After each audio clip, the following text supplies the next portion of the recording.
Are you ready to journey into the world of magic?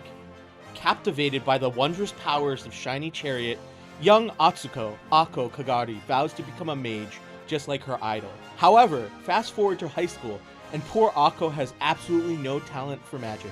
Cheered on by her pals Susie and Lot, and challenged by her rival Diana, Ako will embark on a journey to prove that she has magical talent. For in the end...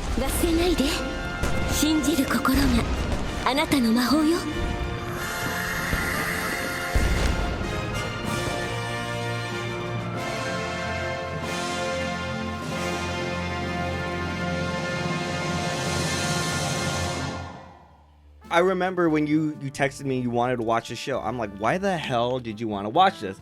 And 10 seconds in, I'm like, oh, this is why he wanted to watch it. Are you saying 10 seconds in because of the content or because of the style? Both. Okay. Both. What attracted me the most to it, obviously, was the visuals of it. Mm-hmm. It's very visually interesting. Yeah.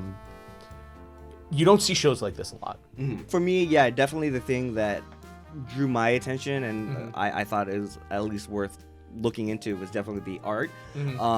I really enjoy all the background scenery. Whoever the background artist for this did an amazing job, because even in like expositionary scenes or scenes that would in another series kind of just gloss over, they're very beautiful. Like the orientation when Kurumi and Maki are listening to the various clubs that they can enter. This auditorium is really well animated, and when they show the magic research club and then the acrobatics club doing the performance, the background, it never got lazy with the whole hovering craft kind of thing. And there's nice use of that hovercraft. I was expecting it to be like jarring CG. But they never did that. So it definitely, there's a lot of shows where even if, like, for example, in something like The Elusive Samurai, you're like, oh, this is so beautiful. The backgrounds are so unique and detailed. Yeah. And then you're like, oh, all this stuff is great. And then they'll just be like, CGI guys on horses. And you're like, stop it, my eyes. Yeah. And I agree that it definitely could have been just CGI models. Yeah. One of the things I want to talk about are our characters. Okay. This show is very, I would say, not vanilla, but it has a very kind of simple through line. And I feel like this show could be a lot more interesting if the character had been kind of like an Akko. Yay! She's a good girl, but she's kind of a little shit at the same time. I feel like the show needs a little bit of spice because Kunumi is very like naive but a good, sweet girl. And there's not really anything to balance out. I think Yuzu can be a very interesting character, but right now she's really done nothing. Oh yeah, she's just brooded. And 100%. Maki, I think, is a interesting. I really like her design, just character design wise. I think it's pretty unique and stands out. But yeah, her right now, she kind of feels like a straight man or a character that's already kind of a vanilla lines. That's why I feel like she kind of had to be like a sushi or a sushi. Yeah.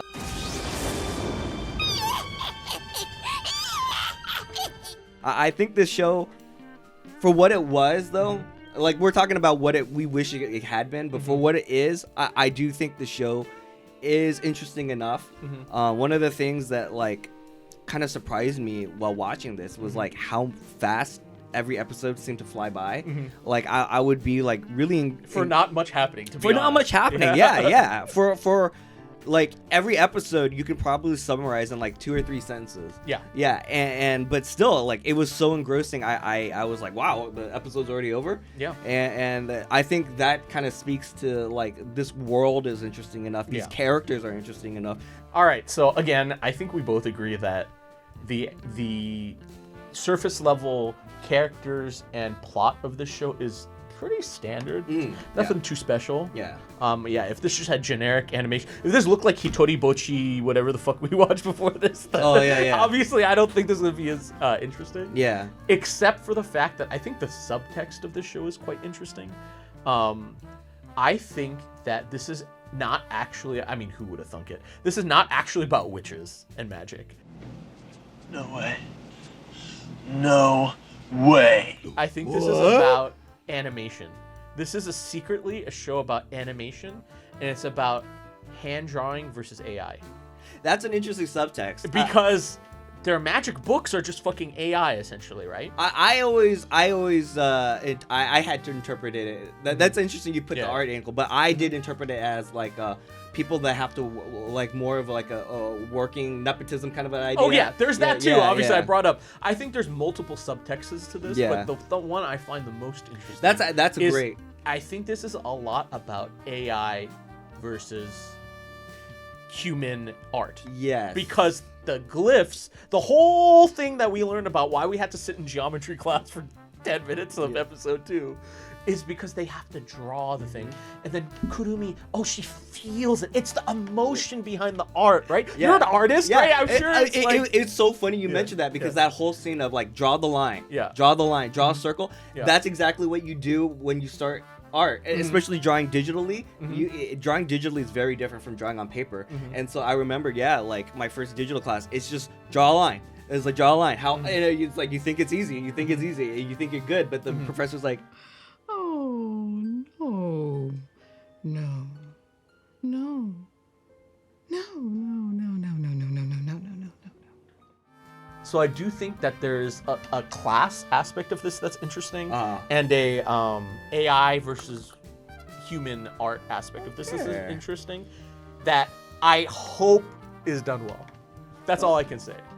So far it's intriguing enough about those sort of things. damn, dude, I didn't think about that. Yeah. And we're gonna talk about it in our next video, but a director that we had just seen talked about how AI is being and how like hand drawn is still got that you can't capture with AI art.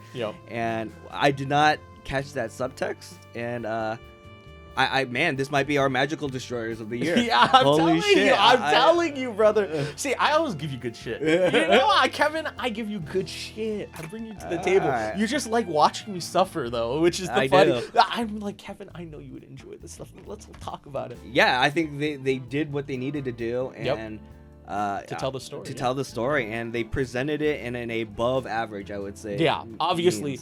That's another reason why I feel like you can even read subtext into it, is because the visual style has purpose to it, you know?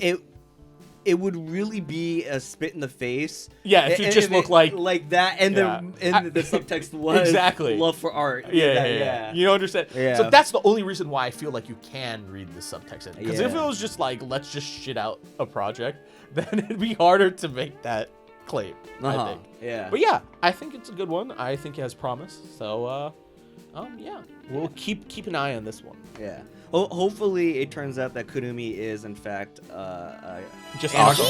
Oh, anarchy. Anarchy. Yeah. Anarchy.